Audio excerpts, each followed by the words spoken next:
গত কয়েকদিনের টানা বর্ষণের কারণে আমাদের এওয়ারের বিভিন্ন এলাকা প্লাবিত হয়ে গেছে এবং তারা বিভিন্ন ধরনের পানিবাহিত রোগে আক্রান্ত হচ্ছে। কিন্তু তারা এই পানির কারণে তারা আবার আমাদের কাছে আসতে পারতেছে না বা চিকিৎসা সহায়তা নিতে পারতেছে না।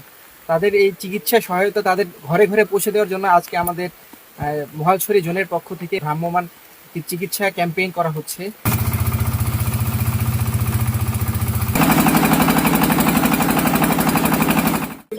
ভাই আপনার বসেন।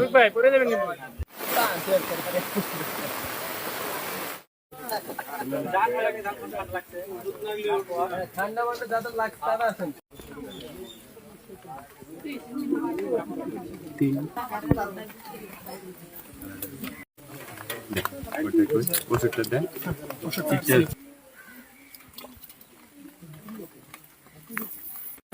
আমার এই দিয়ে রাস্তা বন্ধ, আলহামদুলিল্লাহ দিয়ে।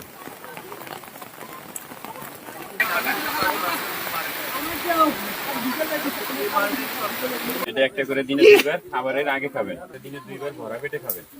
এটা একটা করে দিনে দুইবার।